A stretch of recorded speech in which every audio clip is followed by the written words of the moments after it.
صاحب نے پتہ کیا لکھا؟ ولی کی ساری زندگی نبی کے ایک سانس کے برابر نہیں ہے۔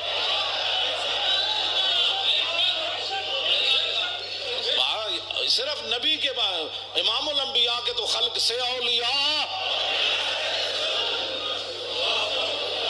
یہ داتا صاحب کے شل موجود ہے جو لکھی گل ہون گل کرو تسی جدو حضور دی عزت دی گل آوے تے پھر خادم رضوی صاحب کہہ رہے ہیں ہون گل کرو تسی، ہون گل میں کر رہے ہیں، ارشد کر ملائی۔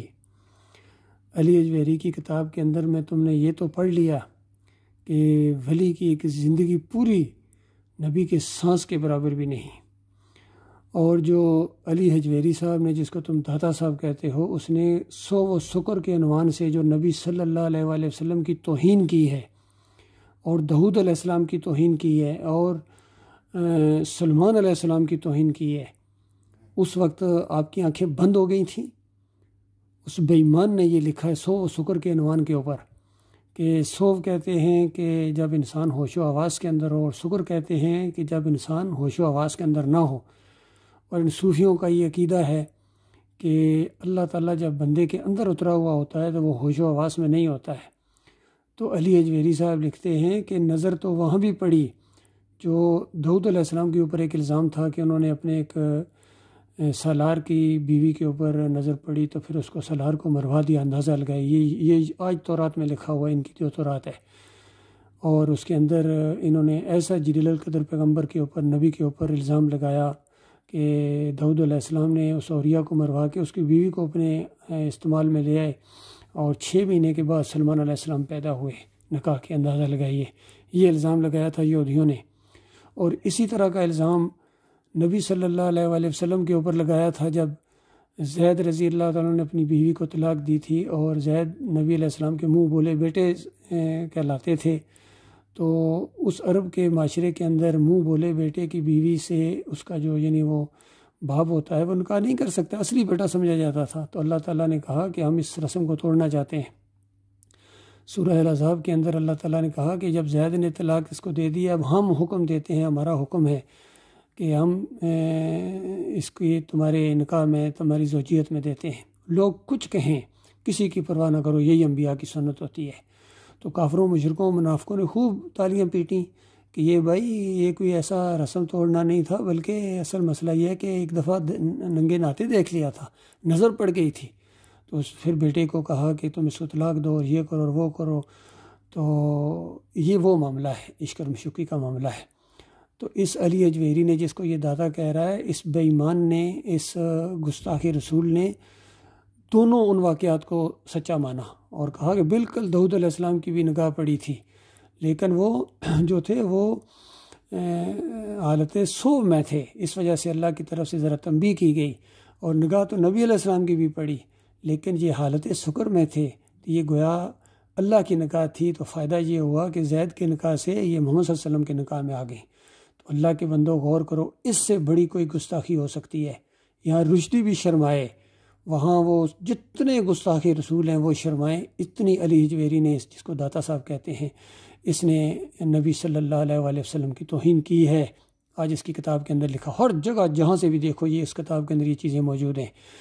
یہ خادم رضوی صاحب کہتے ہیں کہ سیڑھیاں چڑھو تو حلوہ ذہن میں رکھو تو حلوہ آ جاتا ہے، پکوڑے رکھو تو پکوڑے آ جاتے ہیں۔ بے ایمان، اس سے بڑی بتا اور کافری کیا ہے؟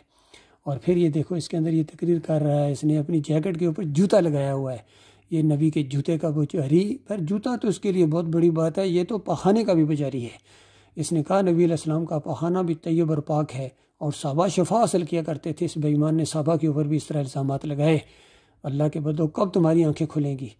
یہ تمہیں جہنم کا ایندھن بنا دے گا، خود تو جہنم کا ایندھن بن چکا ہے یہ، اور اب تم اس کے پیچھے چلتے ہوئے، اور اس جیسے جو بھی ہے، صرف یہ ایک نہیں، طاہر القادری بھی اسی طرح ہیں، طارق جمیل بھی اسی طرح ہیں، تقی عثمانی بھی اسی لائن کے ہیں، رفیع عثمانی بھی، فضل الرحمان بھی، سارے کے سارے، بریلوی ہوں، اعلیٰ حضرت ہوں یا اوی الاعلیٰ حضرت ہوں، سارے کے سارے اسی طریقے سے عقیدے کی خرابی کے اندر مبتلا ہیں۔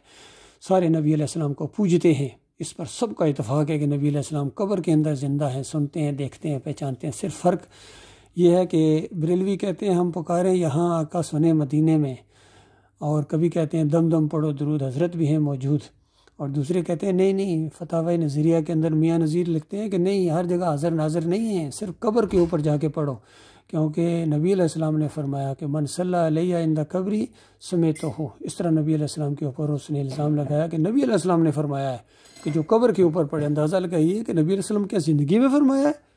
اس طرح الزام لگایا اس جھوٹی روایت کے ذریعے، اس منکر روایت کے ذریعے، انہوں نے پورے دین کا مزاج بدلی کر دیا۔ اور وہ اعمال جو اللہ کے سامنے پیش ہوتے ہیں، اللہ کی طرف اللہم صلی علی محمد ہم کہتے ہیں، اے اللہ تو محمد صلی اللہ علیہ وآلہ وسلم کے اوپر رحمتیں اور برکتیں نازل فرما، جس طرح تو نے ابراہیم علیہ السلام اور ان کی آل پر نازل فرمایا۔ تو یہ دعا اللہ کے پاس جاتی ہے یا مدینے والی قبر میں جاتی ہے؟ انہوں نے نبی علیہ السلام کو مدینے والی قبر میں زندہ درگور کیا ہوا سمجھتے ہیں، حالانکہ نبی علیہ السلام جنت الفردوس میں سب سے اعلیٰ مقام کے اوپر الوسیلہ جس کا نام ہے وہاں زندہ ہیں، اور قیامت کے دن وہ مقام محمود پر ہوں گے۔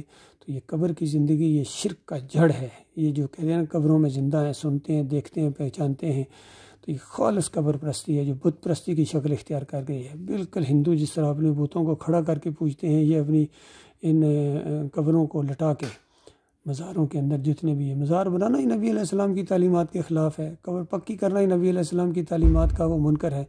بتاؤ کہاں گئے یہ نبی علیہ السلام کے ماننے والے؟ آج نبی علیہ السلام کی قبر کے اوپر گنبد بنا دیا گیا ہے۔ کسی میں اتنی ہمت کہ نبی علیہ السلام کی بات کے اوپر عمل کرے؟ نبی علیہ السلام تو کہتے تھے کہ قبروں کو کچا رکھو، ان کے اوپر بازار نہ بنے اور ان کے اوپر عرس اور میلے نہ کرو۔ یہ ساری چیزیں تعلیمات موجود ہیں، لیکن یہ کوئی بھی نہیں مانتے ہیں۔ اللہ تعالیٰ ان کے شر سے، ان کے فتنے سے اپنی پناہ میں رکھے۔